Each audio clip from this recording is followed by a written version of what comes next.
Fear. The chemical supplied by a collective parasite creates a distinct bioelectric signal given off by the host. This signal is disseminated to the organisms within our community and will grow outward through the entire organism unless it is counterbalanced by an opposing force. Dr. Fritz Alan Popp discovered that the cells in our body communicate through biophotons, which are tiny particles of light that are single units of an electromagnetic field.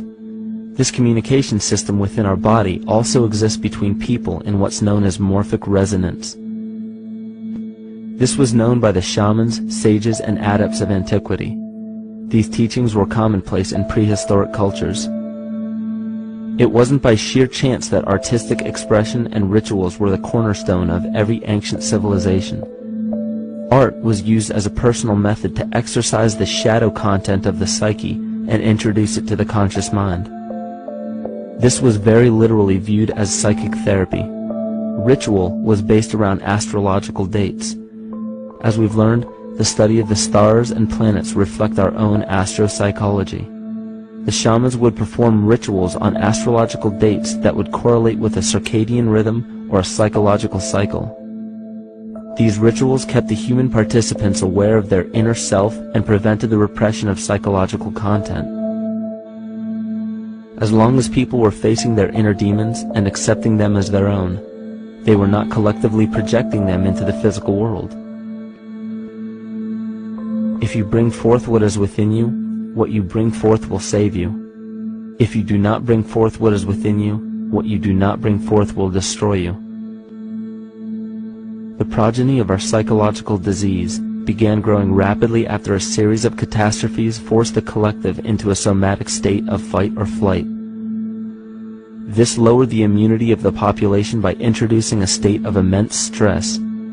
Our body becomes more susceptible to illness under stress. In this manner, humanity fell ill when entire bodies of land were swallowed up by the floodwaters.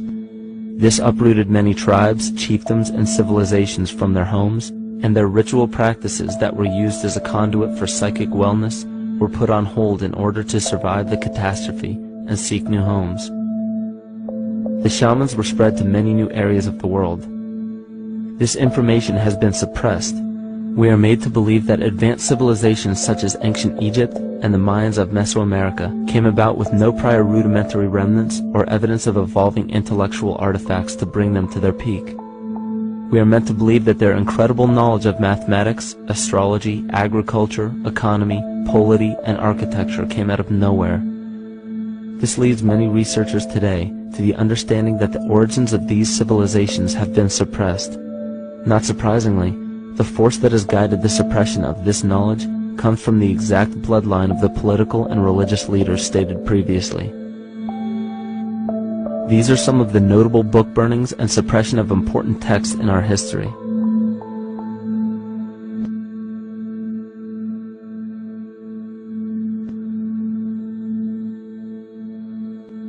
Yet after all of this suppression, there are still remnants of the dispersion of elder civilizations in nearly every country. There is tremendous evidence of ancient cultures visiting North America long before the conventional belief of European colonization. Barry Fell states in his book America BC, there are ancient inscriptions now being reported from nearly all parts of the United States, Canada, and Latin America, written in various European and Mediterranean languages in alphabets that date from 2,500 years ago. William Commonus Beaumont wrote, "The Toltec and Maya civilizations never originated on American soil, but appeared there full-blown, with a well-defined art and system of hieroglyphic writing which possesses affinities with Egyptian. It is found that there are thousands of prehistoric sites across New England and several other northern states showing inscriptions, carvings, and mounds created by Druidic mariners as far back as 800 BC. To suppress this information further, it was not only imperative for the bloodline to burn the documented texts containing true historical information, but to wipe out the cultures that derived from these ancient shamans. The most devastating genocide ever endured was and still is the annihilation of shamanic tribes. We've lost our traditional roots and don't know about ritual. The dragon dances and the ghost dances of the Native American Indians, what do you think that was all about? All the shamans of the world, when they do their rituals, they're doing that. Their work, harmonically through dances, is to strengthen the immune system of the earth. You know, but they've been all murdered.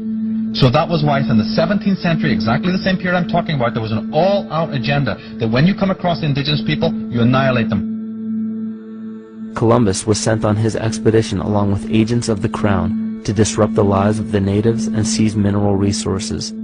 He visited every island in the Caribbean, depleting the gold and taking as many slaves of the native Taino tribe as possible. 5 million natives were murdered within 3 years, according to Leah Trabeck. Within 15 years, the Arawak tribe of 250,000 was completely wiped out. The population of the United States prior to European contact was greater than 12 million. 4 centuries later, the count was reduced by 95% to 237,000. From 1494 to 1508, over 3 million people had perished from war, slavery, and the mines. Who in future generations will believe this? I myself, writing this as a knowledgeable eyewitness, can hardly believe it. My eyes have seen these acts so foreign to human nature, and now I tremble as I write. Another agent of the false ego bloodline was Hernando Cortez, who decimated the Aztec tribe and plundered their mineral resources. This again was the case through Cortez's second cousin, Francisco Pizarro, who conquered the Incan Empire in Peru. These atrocities are seen throughout Africa, New Zealand, New Guinea, East Timor, and are still seen today in Canada. This was a deliberate attempt to bury any surviving remnants of the ancient world and our true history. It is a naive mistake, however, to categorize and blame everything and everyone involved with politics or religion for this suppression of knowledge.